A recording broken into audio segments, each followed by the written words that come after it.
sat there like he was stupid the whole trial and got set free all because of who he was and how much money he had. Who you talking about? O.J. Simpson. Yeah.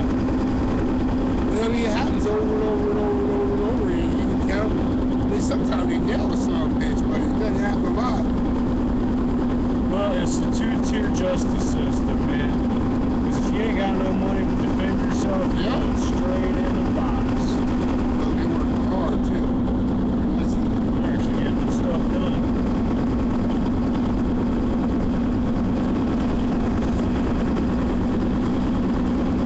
That's how you see it, too. It ain't a group of like 8 people no more. It'll be 2 or 3 people working a site. Yeah. I'll be honest with you, you got more people, you got more chance of bad stuff happening. It's happening. Yeah. You gotta watch too many people. Yeah, and the equipment's available now where, you know, you don't need more than 3 or 4 people, then you got a whole big charade. Right.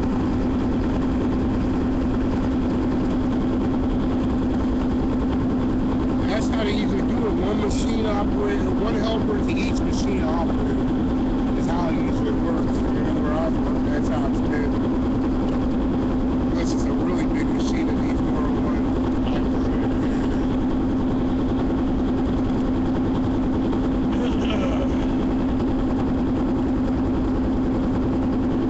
Something I was thinking about too was the price of gold and silver actually having or developing regional values, because if there's a breakdown in the system, there may be a breakdown in shipping. Like, how fragile is the trucking business? I like to see, you know, how that's been developing, especially after rising fuel prices. I like this guy's still going to operate with $8-9 gallon diesel. I mean, they may have to cap the diesel price just so we can keep trucks on the road. That's one of the reasons why I wanted this diesel, was because if there's no diesel, we're fucked. I mean, that's the point. Like, if you can't get diesel, then it's bad shit. Because without diesel, nothing else gets there. Walmart's, Targets, your grocery store, all of those places run on diesel. Adding the trains, but it still winds down to being back to diesel to get from the trains in. What the trains run on? Don't they run on diesel too? I don't know what trains. CSX, give me a call. What do your trains run on? Airplane fuel is real close to jet fuel is real close to diesel. From what I understand, I think it's a small difference. But it's a less refined fuel than gasoline. Diesel, right? I have no idea. No chemist here. Yeah, I think ether's jet fuel. But it burns slow, but it burns richer. Yeah. Higher burn. But it needs higher compression. I'm not sure how that works. I know that's what the diesel is. It's higher. It's got a lot higher compression than gasoline. Yeah, I don't know how that works, but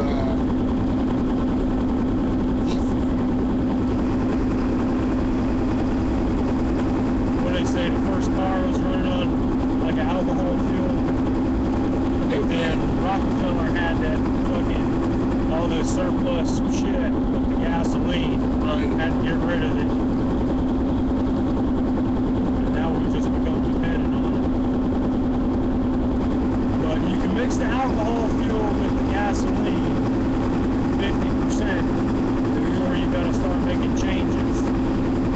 And then if you add the hydrogen system on top of that, I wanted to you could probably be getting 50-60 miles to a gallon if you did both of those. Because the alcohol helps the gasoline burn cleaner and with lower emissions. right. So then you can get rid of the catalytic converter and open up the muffler maybe a little bit. Have an open air intake. I wonder what that would do. I wish I had a band to play with. investor, but we have no investors because they're all locked up in the 401ks. You know what we got to do, and I really commend there's a lot of guys out there doing it. It's just the open source. Hey, you know, grandma and grandpa, they got a good nest egg. They know they got about 5 years left. They got 50 grand they can go play with.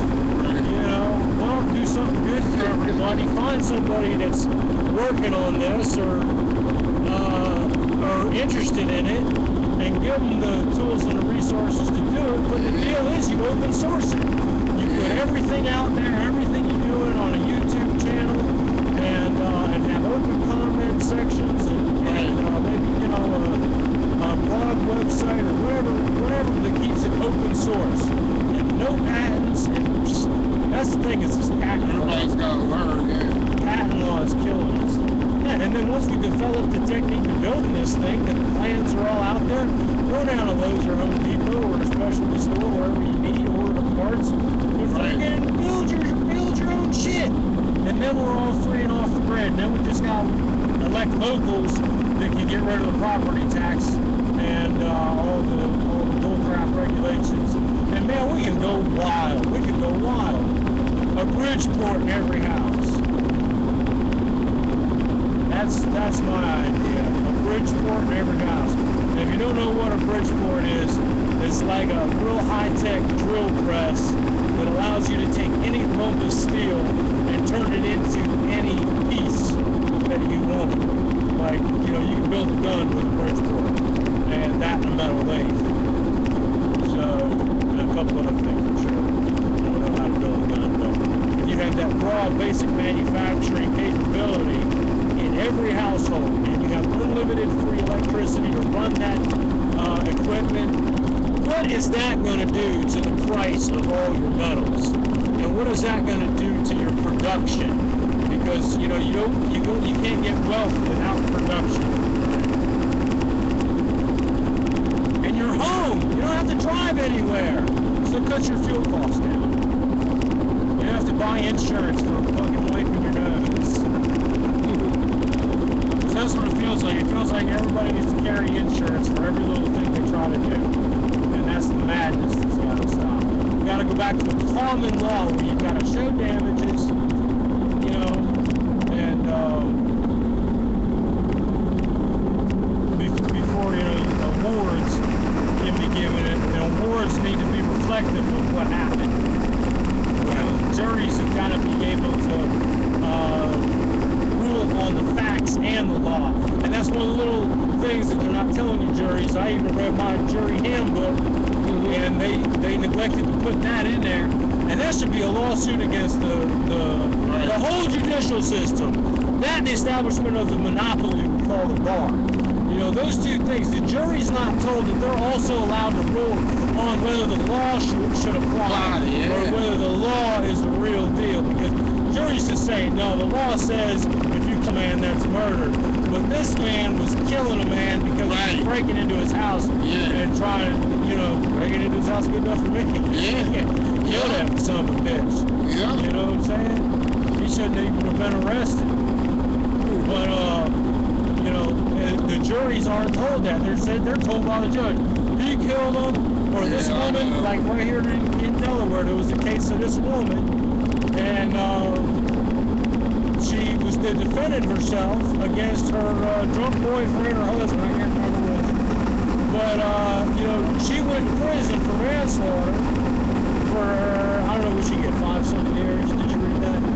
I didn't see But the prosecutor, the representative of Bo Biden said, through this little bitch, she said that because a man died, he's like choking her out. She's choking her out. She grabs a knife.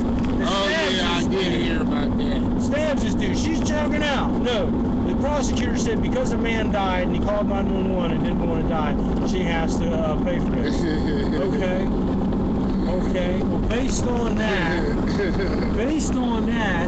let's take it like fluoride dumbs you down, makes you stupid, gives you cancer, causes thyroid problems, causes ADHD, bone cancer, all kinds of freaking problems. Right. And they mandated that it's in the water.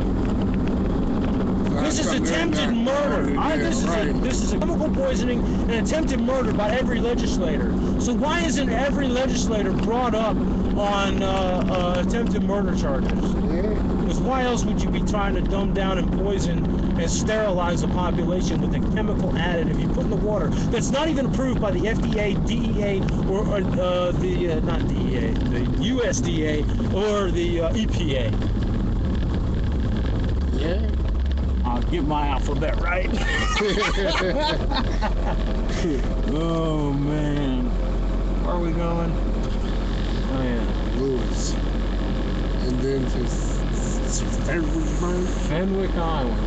I'm going to Selbyville. Selbyville. Selbyville. It's right over the bridge. Yeah. That's a nice truck, man. I always liked those right there.